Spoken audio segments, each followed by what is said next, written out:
Here is how I rewired my brain to crave discipline using just my phone, yet the same device that has the disease of the 21st century, short form content, is now the thing that is fixing it.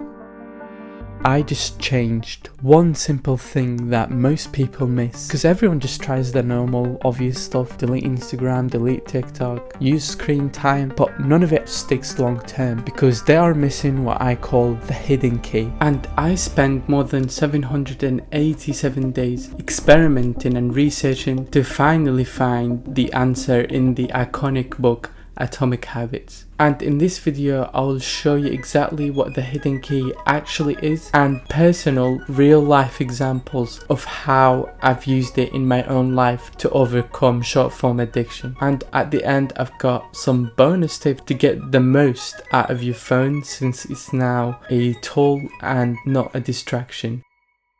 But this has not always been the case, because I remember the first time I was able to quit 2 years ago, I think. I was like, this is heaven. This is how I want to experience the world from now on. It was such a strong effect that I had that made me make a short about it. I was more curious, more creative, and just more alive.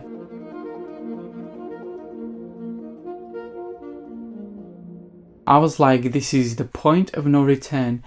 I'm not coming back to be a zombie again. But the truth is that I did, again and again and again. And every time it was worse than the time before it. And it was particularly painful because it felt like I was doing the right thing. I could do it for a couple of days, maybe a couple of weeks at max, but I will relapse. Because I didn't have the hidden key. If I delete Instagram Reels, no problem, I'll go on Facebook Reels. If I delete Facebook, I find myself scrolling TikTok. I'll delete TikTok and then find myself scrolling through YouTube Shorts. If I delete all the apps from my phone, I find myself doing the same thing on my iPad or my laptop. My brain would always crave that content. And what makes it super scary is that it's not just me.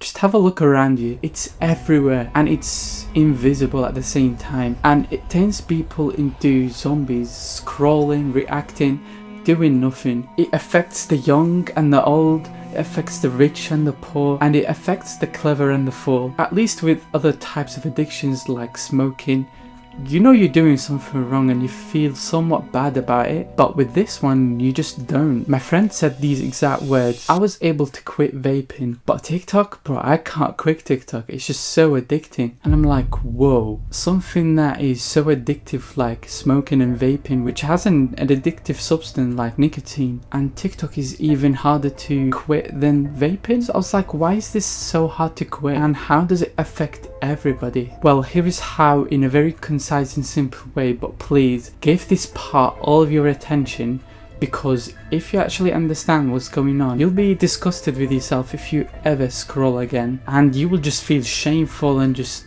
stupid. But most importantly, you will understand how the hidden key works and how is it so effective at solving this issue. It all comes down to one word: dopamine. And to put it simply, dopamine is the neurotransmitter that makes you want things. It's basically your brain saying to you, this is probably good for your survival, so do it again. And back in the day, this was a very essential mechanism. If you found some new food that allowed you to survive better and have more energy, you would have a dopamine spike. And that's your brain saying, great, remember that and do it again. But here's where it gets really terrifying, because short form content takes advantage of the same system. Every time you scroll, you get a hit of dopamine, because it's similar to the gambling slot machine. And the reason you get these dopamine hits with every scroll is because social media companies know what they're doing, and they do this nasty thing where they would mainly serve you content that is viral. And viral basically means it triggered emotions in so many people, and it's very likely that you will have the same emotion. Emotion is the driver of action, and if you take more action, that means you're more likely to survive, and therefore your brain is saying, good, do it again. If you know anything about short form content, after you have that emotion, there's no action. It's just a roller coaster of emotions with no action. And as you're doing this, your brain adapts. It lowers your baseline of dopamine so that normal activities that you do in day-to-day life feel boring, and suddenly reading becomes boring, going for a walk becomes boring. Hell, even video games become boring. I've seen it in me and other people. We all sit around for a game. We all can't be asked. It's boring. And that's why nothing works. You're not just dealing with a normal habit. You're dealing with your reward system. And I suddenly remembered, I don't know how, it's a complete random thought. This is just a habit, and there's no other place to go and find guidance other than the best book about habits, which is Atomic Habits. And inside that book, I found the hidden key. At first, I didn't really think much of it. It felt too simple, too obvious. But when I actually applied it, things started shifting. I was writing tasks down again. The day felt longer and just more structured. I had more energy, more motivation. I was getting up from bed way quicker. I was able to learn new things, remember new words. I felt like I had my mind back. It was all because of the missing piece that I mentioned at the very beginning. It's not another hack, it's not another detox, it's just not another app. It's a principle that is simple and yet powerful. It's the thing that I'm so grateful for because it changed everything. It's that you don't remove a habit, you simply replace it. If you don't replace, you relapse. And what that means is that you can't just remove a habit and leave nothing behind. You have to replace it with something that is rewarding, useful and sustainable, that could replace the old bad habit. And that's why everyone, me included, relapse no matter how much we try. It's because when you remove that habit, there's something in your brain that makes you crave that thing. And if you don't replace it, your brain will just keep telling you, I want this, I want this. You can resist that urge for a day, 2 days, a week, 2 weeks, and then you'll give up eventually. If you don't give your brain something else that is still rewarding but not addicting, then your brain will get used to the new habit and therefore forgets about the old habit. Let me give you a few examples of how I implement this. For me, for example, after I have dinner and sit on the couch, my brain automatically thinks, oh, this is relax time, and I'm gonna scroll a little bit. Like, this is a trigger that I always have that makes me go and browse social media. And I want you to like really deeply analyze when are the triggers that make you scroll. And once you identify these, then you replace your old habit with a better habit. And for me, like, I'm preparing for this exam called UCAT, and it's really useful for me to read as widely and as much as possible. That could be news or books or just anything. And I simply chose to have reading materials that I want on my home screen, so I straight go into it, and it's just a new habit. I just read as much as I can, and I feel good about it because I'm improving, and it's also fun. Like, I'm just learning things, and I didn't just simply sit on the couch and was like, yeah, there's no social media, and your brain goes like, yeah, now what?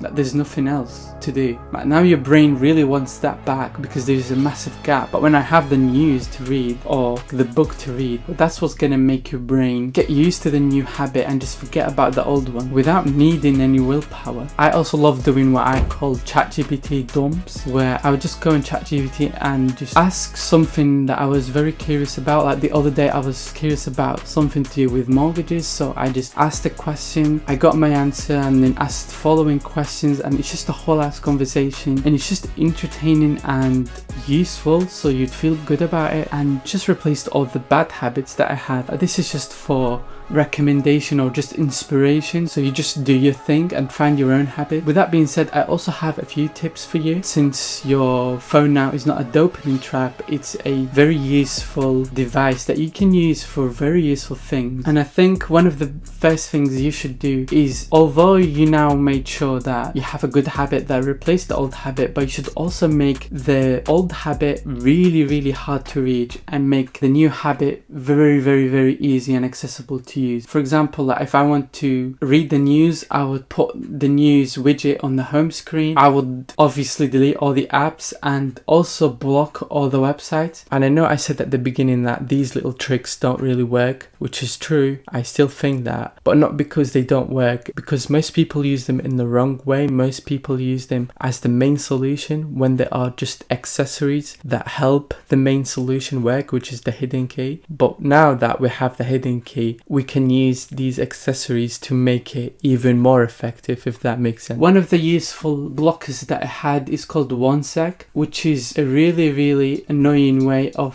going to social media websites in case I really do need to go. For example, if somebody sends me a really important video that I need to watch on Instagram, then I can go to the website, but this 1sec blocker will make you wait for like 10 seconds or something, and it's just really annoying process that you have to go through. And I found that that was enough for me. Maybe that could not be enough for you and you need more harsh blockers, but you just experiment with it. And what I also recommend is that make your phone like basically an extension of your laptop or wherever you do your work. So if, like for example, for me, I use MacBook and iPhone, so try your best to use the same apps or apps that sync easily across both platforms. Things like using the native Notes app, voice memos for example, instead of using apps like Notion or Microsoft, which are very hard to deal with when you're using multiple devices. You just want things to be as easy as possible. Like if you're just working on a script on your laptop and you just need to pick it up from your phone, it's like very easy to go to it, which makes your work very convenient and seamless and makes you way less likely to go and be distracted with something else. And these apps don't have to be native. I think ChatGPT is a very good one. It syncs really well across all of my devices. And speaking of ChatGPT, I think an extremely useful feature within ChatGPT is the transcription feature. This script, for example, was possible because I did it through the transcription feature. Like if I'm driving, for example, I would just use it and just put my thoughts in there about what I want to include in the video. And that's very convenient because I can just send it to ChatGPT and it will provide me with the first draft and suddenly you have a video.